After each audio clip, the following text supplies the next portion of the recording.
Hello friends, पिछली video में हमने देखा था कि फर्स्ट लॉ ऑफ थर्मोडायनेमिक्स क्या होता है। इस वीडियो में हम बात करते हैं आज सेकेंड लॉ ऑफ थर्मोडायनेमिक्स क्या होता है। ठीक है, तो according to second law of thermodynamics, work can absolutely converted into heat, but heat can not absolutely converted into work without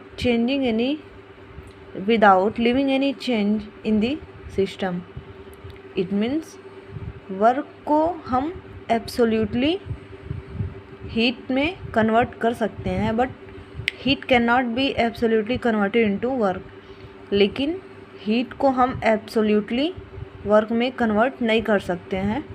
absolutely का मतलब कि उतनी ही मात्रा में। ठीक है, तो सेकेंड लॉ ऑफ थर्मोडायनेमिक्स ये बोलता है कि वर्क को हीट में उतनी ही मात्रा में कन्वर्ट किया जा सकता है, लेकिन हीट को उतनी ही मात्रा में वर्क में कन्वर्ट नहीं किया जा सकता है।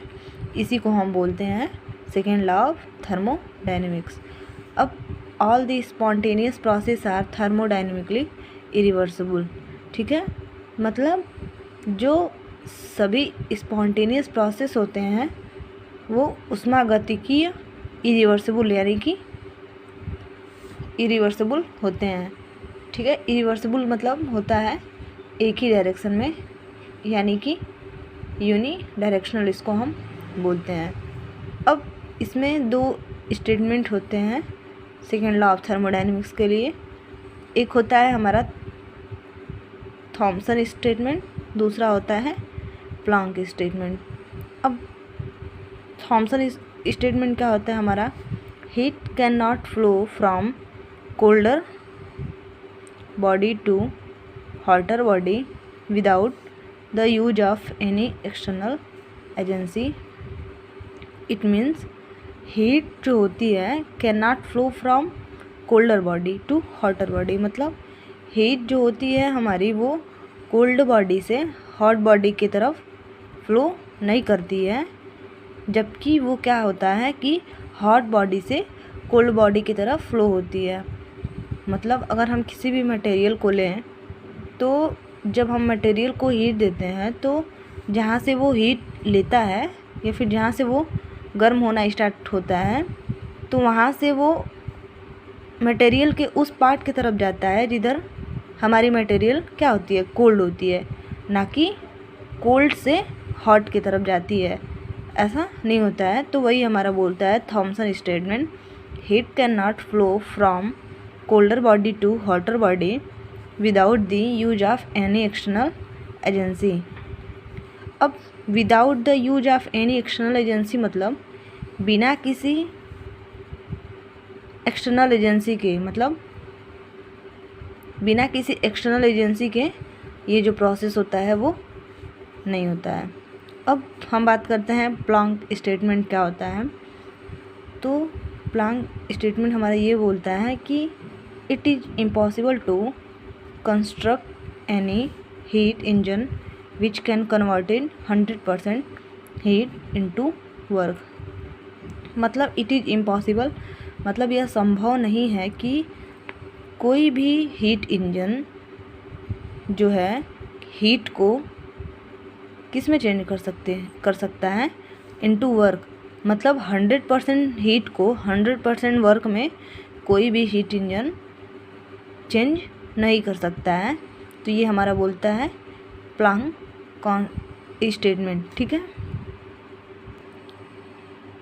इट मीन्स कि कोई भी ऐसा हीट इंजन नहीं है जो 100% इफ़िशियंसी वाले हीट को वर्क में टोटली मतलब कन्वर्ट कर सके। तो इसको हम बोलते हैं प्लांक स्टेटमेंट। अब हम बात करते हैं कि mathematical form of second law of thermodynamic क्या होता है।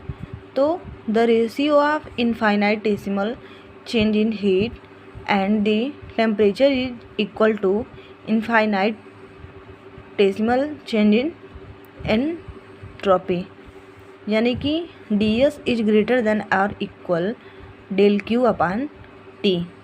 ठीक है, del Q upon T, del Q हमारा है इनफाइनाइटेसिमल चेंज इन हीट और जो टी है हमारा टेम्परेचर है और जो ds है वो infinite decimal change in entropy है। मतलब सेकेंड लॉ ऑफ थर्मोडायनेमिक्स हमारा ये है कि जो रेशियो होता है infinite decimal in change in heat और टेम्परेचर का जो रेशियो होता है वो infinite decimal change in entropy के या तो ग्रेटर होगा या तो इक्वल होगा।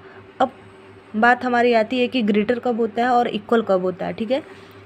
तो जो इरिवर्सिबल प्रोसेस होता है यानी कि जो यूनिडायरेक्शनल होता है प्रोसेस, उसमें जो होता है वो इक्वल होता है, ठीक है। तो इन रिवर्सिबल प्रोसेस के लिए, अरे हाँ, रिवर्सिबल प्रोसेस यानी कि यूनिडायरेक्शनल इसको नहीं बोलते हैं, इरिवर्सिबल प्रोसेस को हम बोलते हैं यूनिडायरेक्शनल, ठीक है। तो रिवर्सिबल प्रोसेस क्या होता है कि ds equal del Q upon t, मतलब infinite decimal change in heat और जो टाइम का रेशियो होता है वो infinite decimal change in entropy के इक्वल होता है। अब इरिवर्सिबल प्रोसेस में क्या होता है कि जो ds is greater than del Q upon T, it means infinite decimal change in heat और जो टेम्परेचर का रेशियो होता है वो ऑलवेज ग्रेटर होता है, नहीं वो ऑलवेज क्या होता है, लेस होता है infinite decimal change in entropy के, ठीक है। वीडियो अच्छी लगी तो लाइक करें और सब्सक्राइब करें। Okay, thank you.